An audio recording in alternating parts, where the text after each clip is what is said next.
Bienvenue sur le podcast de l'Onironaute. Moi c'est Pierrot, auteur de morceaux, auteur de blog, auteur de livres, animateur d'ateliers d'écriture et inventeur autodidacte de nouveaux formats d'écriture fictionnelle. Aujourd'hui on entre dans le sein des saints, l'écriture. On va parler d'écriture les amis, je suis trop content, trop enthousiaste, sûrement trop dans le sens où je vais avoir beaucoup trop de choses à dire sur le sujet. Alors ne perdons pas de temps, attaquons dans le vif.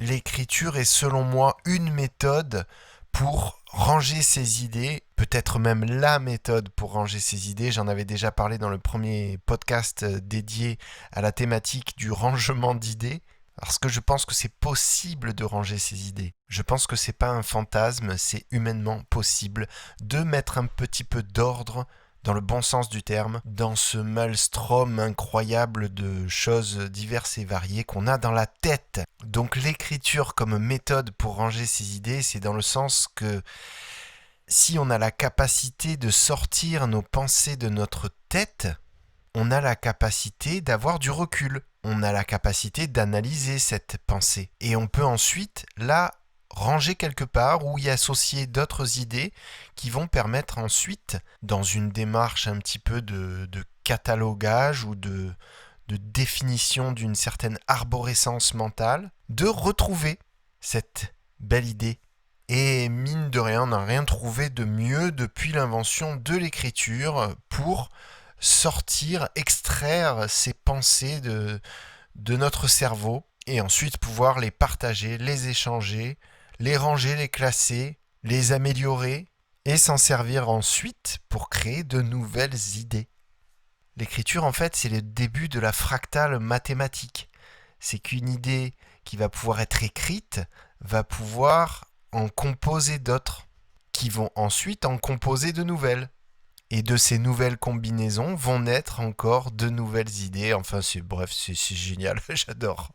Donc l'écriture est une technologie éminemment puissante, peut-être qu'on n'en est qu'au début de l'exploitation de cette technologie par l'être humain. Peut-être que si ça se trouve, le potentiel d'évolution qu'on peut obtenir de la technologie de l'écriture, peut-être qu'on n'en est qu'à 2 ou 3% de notre potentiel. Qui pourrait dire ce qu'on sera capable d'inventer dans le futur grâce à l'écriture. Alors, l'écriture pour ranger ses idées, c'est aussi différents types d'écriture. Vous avez la note, la liste de courses, la poésie, la chanson, le roman, l'essai philosophique, l'essai politique, l'essai historique, l'article. Vous avez aussi le message, SMS, texto, le chat. Vous avez aussi ce bon vieux mail, vous avez aussi la lettre manuscrite sur papier, écrite avec un stylo, et à chaque forme d'écriture, un rangement particulier d'idées et de pensées ordonnées de manière particulière. C'est sûr que dans une poésie, vous n'allez pas ranger pareil les idées que dans une liste de courses. Si vous faites une poésie pour vous souvenir qu'il va vous falloir acheter 6 œufs et une plaquette de beurre, vu que la poésie ça sert à oublier les chagrins d'amour, ça va être difficile de ne pas oublier quelque chose. Si vous écrivez une lettre manuscrite pour inviter vos amis à une réunion dans Zoom, vous allez avoir ce problème qu'il n'y aura pas de lien dans votre lettre en papier parce que les liens hypertextes n'existent pas sur le papier. Bon là j'arrête avec mes métaphores, moi c'est bon. Mais moi ça me fascine parce que quand on a un éditeur de texte, une page blanche et qu'on s'apprête à écrire, on a potentiellement la possibilité de changer le monde, de se changer soi-même, de découvrir des choses importantes sur le monde, de découvrir des choses importantes sur nous-mêmes, d'articuler une pensée, de multiplier des émotions, de s'engager personnellement dans quelque chose où on ne sait pas où ça va nous amener. Par exemple, on peut ouvrir l'éditeur de texte et puis se dire qu'on va écrire une nouvelle constitution. On peut se dire qu'on va écrire une déclaration d'amour. On peut se dire qu'on va écrire une lettre de rupture. On peut se dire qu'on va écrire l'hymne de je sais pas quoi. Il y a toute cette charge potentielle que je trouve absolument fascinante. Et moi, j'aimerais bien que les gens soient plus habitués à écrire, que ça soit plus entré dans les mœurs, que ça soit considéré un petit peu comme normal et nécessaire pour le bien-être d'écrire un petit peu chaque jour. Parce qu'on a encore un petit peu cette mythologie, ce fantasme lié à l'écriture, comme quoi ça serait réservé à certaines personnes. Je crois qu'il ne faut pas le voir comme ça en fait. On a trop pensé l'écriture comme quelque chose de difficile à atteindre, dans le sens où c'était difficile effectivement d'être publié avant. Et toute écriture n'a pas vocation à être publiée, on peut tout à fait écrire pour soi-même, même on peut écrire sans forcément se relire soi-même un jour. Et oui, ça existe et ça a du sens aussi, ça a son propre intérêt cognitif pour le cerveau en tant que pratique, comme ça peut avoir un intérêt d'apprendre à jouer du piano, ben, ça peut avoir un intérêt d'apprendre ou de pratiquer l'écriture, même dans l'idée qu'on n'en fera rien derrière et qu'on va peut-être même pas le relire nous-mêmes. Donc moi je suis un défenseur de l'écriture en tant que pratique psychique, créative, ludique. Parce que oui, finalement c'est un jeu, écrire c'est un jeu, vraiment on peut se faire tout un tas de délires avec l'écriture, c'est prodigieux. Et je vous parle même pas de jouer au pendu ou au baccalauréat ou à faire des anagrammes ou quoi. Les jeux d'écriture, ça peut aller très très loin. D'ailleurs, moi, c'est un petit peu dans un esprit de jeu que j'en suis venu à écrire de l'hypnose. Parce que c'est un délire, mais que ça m'intéressait et que surtout ça m'intéressait de voir ce que ça pouvait donner d'écrire pour de l'hypnose. Alors ensuite, selon moi, l'écriture, c'est comme un accordéon à créativité.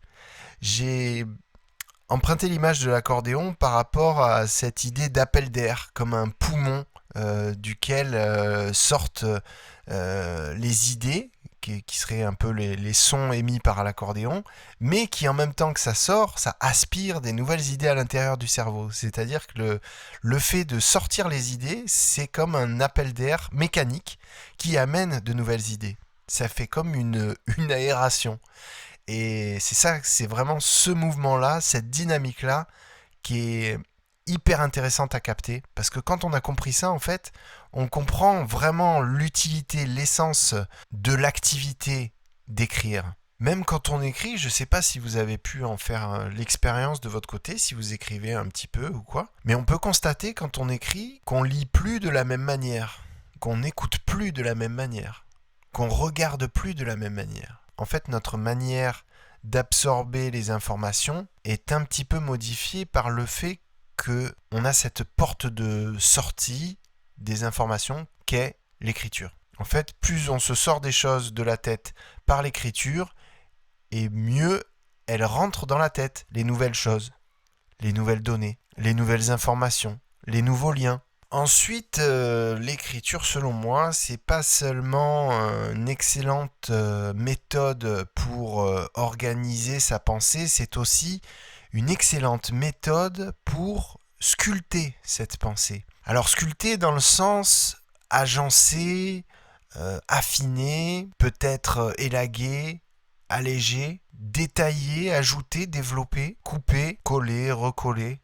Vous partez par exemple d'une phrase qui va à peu près dire ce que vous avez envie de dire, mais qui ne le dit pas très bien. Et vous vous apercevez que si vous changez tel ou tel mot, ben, la pensée va être peut-être plus claire et plus facile à comprendre pour les autres. Et vous allez peut-être être un peu plus fier aussi de dire cette phrase, ou de l'écrire, ou de la partager, parce qu'elle est mieux foutue.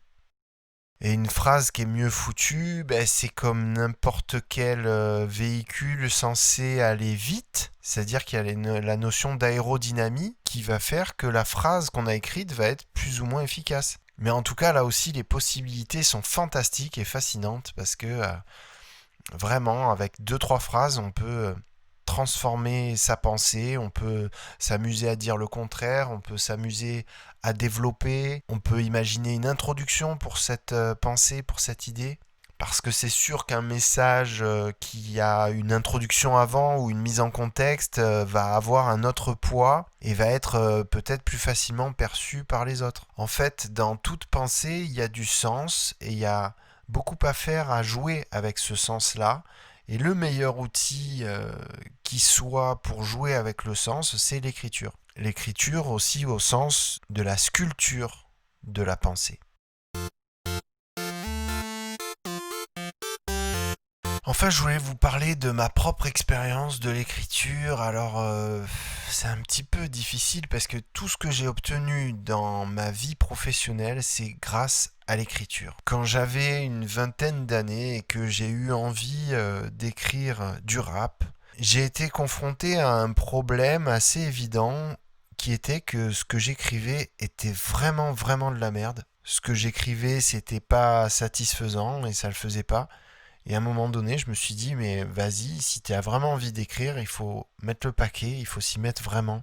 C'est là que j'ai décidé de me fixer le défi d'écrire minimum 2 ou 3 heures par jour, quoi qu'il arrive. Et à l'époque, j'écrivais beaucoup sur papier et j'ai fait vraiment des piles et des piles de papier, d'écriture, du rap assez mauvais, mais d'où émergeaient petit à petit des petites idées exploitables, des formules sympathiques, assez musicales, que j'ai commencé à collecter, que j'ai commencé à réagencer dans des nouveaux morceaux, jusqu'à faire mes premières maquettes un petit peu plus sympas que ça n'aurait été au départ. Donc vraiment, j'ai ce conseil si des gens débutent dans l'écriture en écoutant ce podcast, eh bien vraiment, ne vous prenez pas la tête, c'est une pratique, donc pratiquez. Lancez-vous. De toute façon, toutes les personnes qui écrivent très très bien ont commencé par écrire des choses insignifiantes pour se faire la main, pour grandir, pour évoluer, pour faire des erreurs d'écriture. Il y a plein d'erreurs d'écriture à faire. Et ça, pour s'en rendre compte que c'est une erreur, il n'y a pas de secret, il faut les faire. Donc ouais, après avoir fait cette expérience d'écriture intensive pendant 2 ou 3 mois, j'en suis ressorti avec la capacité à faire des morceaux, des maquettes suffisamment rapidement pour en sortir quelques-uns, les faire écouter, avoir du feedback et puis avoir envie d'en faire d'autres, jusqu'à faire un premier album sorti du graveur en 2004 et un vrai album en 2008 et toute l'activité musicale qu'il peut y avoir autour puisque j'ai eu un groupe, j'ai eu des DJ, j'ai essayé des trucs, je me suis mangé sur certains trucs, j'ai réussi d'autres trucs et tout ça c'est venu de l'écriture. C'est venu d'un délire de se dire allez je vais faire des morceaux, je vais écrire mon propre rap, je vais décrire le monde à ma façon avec mes mots. Et ça m'a permis d'en vivre, de faire des concerts, de faire des radios, de passer quelques fois à la télévision, d'être intermittent du spectacle, d'avoir des revenus. Alors dans ma vie professionnelle, l'écriture, c'est aussi les débats d'idiots. Les débats d'idiots, c'est une chaîne YouTube que j'ai lancée en 2000, fin 2014. À l'heure actuelle, les vidéos sont encore visionnées, ça me fait très plaisir, ça tourne encore, c'est chouette. J'ai des commentaires, des gens qui surkiffent, enfin c'est vraiment cool et puis en plus c'est quelque chose que malheureusement j'ai plus la possibilité de faire mais qui existe encore. C'est aussi un aspect de l'écriture, c'est que ça voyage dans le temps. Quand vous écrivez quelque chose, ça reste, comme dirait Sniper, c'est gravé dans la roche et ça traverse les âges, ça traverse les époques, ça traverse les semaines, les mois. Ça traverse les classes sociales, ça traverse les zones géographiques, les territoires, les cultures, c'est transversal. L'écriture, par essence, est quelque chose de transversal qui implique un mouvement entre les êtres humains. C'est beau ce que je dis. Enfin bref, ça m'a ramené vraiment plein de plans. On m'a demandé beaucoup de piloter des ateliers d'écriture ou des ateliers vidéo, ou on m'a demandé aussi d'écrire des vidéos plus de type journalisme pour une web TV et plein de super belles connexions. Alors professionnellement, l'écriture aussi pour moi, c'est évidemment les ateliers d'écriture puisque j'en fais depuis quasiment en même temps que j'ai lancé mon activité musicale. Je me suis retrouvé avec des jeunes à les faire écrire, à faire des morceaux collectifs de rap, à animer des stages de rap d'une semaine, à droite, à gauche, dans plein de villes différentes, beaucoup dans les Bouches-du-Rhône, mais pas que. J'en ai fait aussi à l'étranger, j'en ai fait à Bruxelles, au Cambodge, en Espagne. avec toutes sortes de publics, avec des personnes en situation de handicap, avec des jeunes de quartier en grande difficulté scolaire ou sociale, avec des personnes traumatisées crâniennes et cérébro-lésées, comme je le fais actuellement depuis 4 ans, toutes les semaines, et je me régale vraiment, c'est excellent ce qu'on peut faire. Et ce que j'ai moi-même à apprendre de gens qui ont vécu des drames, des AVC, des accidents de la route, et qui ont des problèmes de mémoire qui sont conséquents, mais qui ont aussi, qui leur apportent une façon de voir le monde, un état d'esprit qui est aussi très intéressant dans un aspect artistique, ou en tout cas qui est super intéressant à explorer au niveau créatif, quoi. Sinon, pour finir sur mon expérience personnelle, l'écriture, c'est aussi des techniques que j'ai pu expérimenter.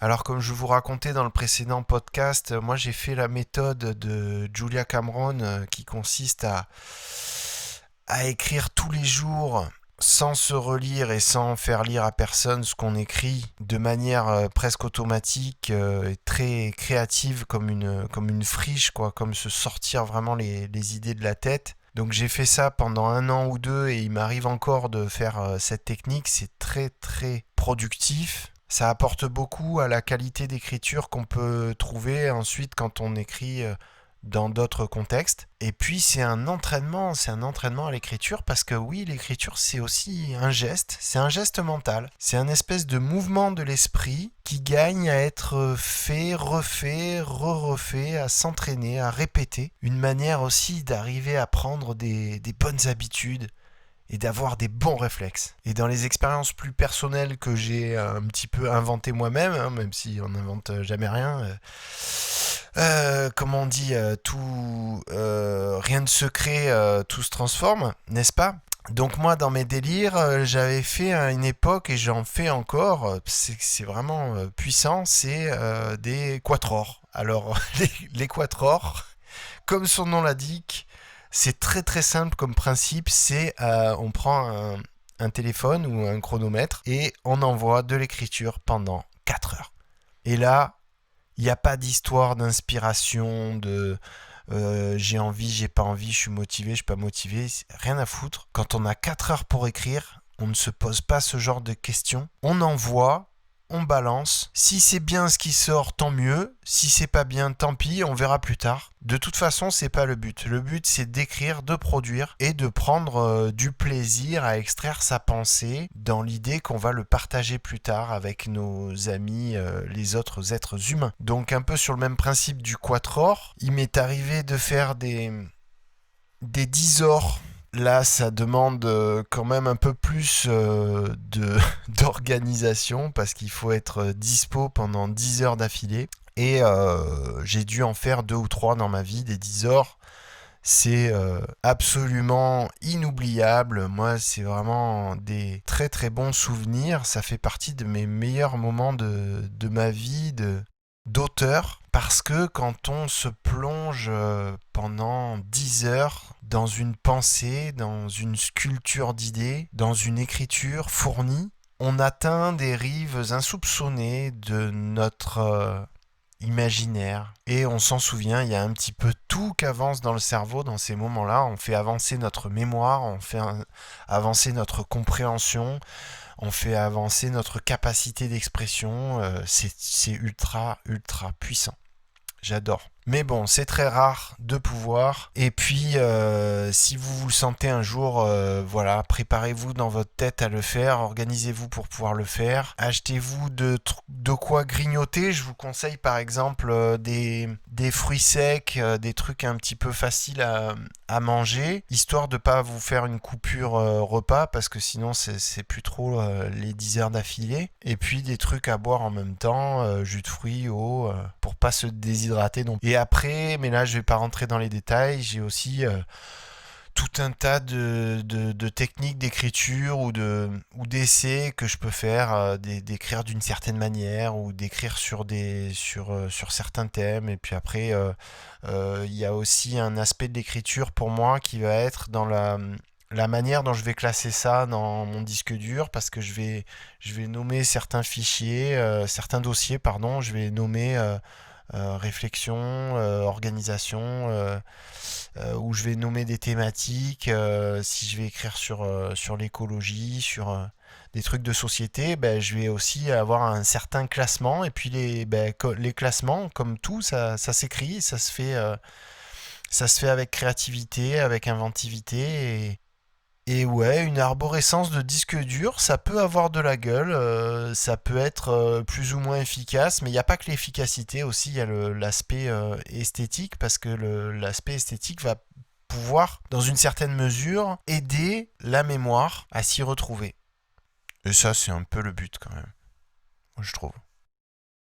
Et ça nous amène un petit peu sur la conclusion de ce podcast sur l'écriture, c'est cette idée que tout peut s'écrire.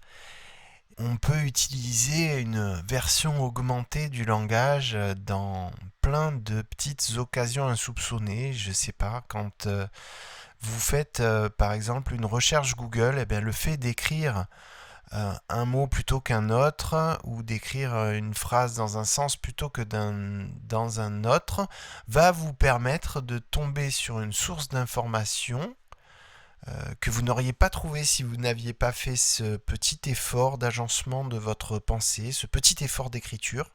Et ça peut changer votre vie, changer le monde. On m'a souvent, par exemple, nécessité à écrire des noms de fichiers. Donc là aussi, il y a une manière d'écrire. Le choix des mots peut s'avérer décisif, y compris sur le plan humain, parce que aussi quand on communique avec les autres d'une certaine manière, on peut se rendre compte que d'avoir un certain rapport au langage qu'amène l'écriture nous permet d'avoir aussi une communication peut-être plus intelligente et plus fine avec les autres et améliorer nos relations humaines. Donc là aussi, c'est bon. Il y a pratiquement que des effets positifs. Alors peut-être que je ne suis pas trop objectif.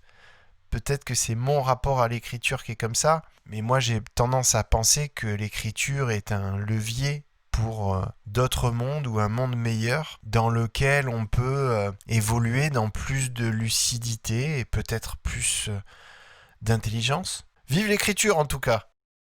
Voilà, c'est la fin de ce podcast. Merci beaucoup de l'avoir écouté. Je vous rappelle qu'il y a une newsletter de qualité qui vous est envoyée une fois par semaine si vous vous inscrivez sur le site onigate.com. Onigate, c'est mon site où je propose des expériences oniriques guidées et puis des articles sur ces thèmes fabuleux qui nous rapprochent, l'écriture, le langage, la mémoire, le cerveau, l'hypnose, la fiction, la narration, l'imaginaire, l'onirisme et tout ce qui est capacité psychique, cérébrale et ludique. À bientôt les onironautes!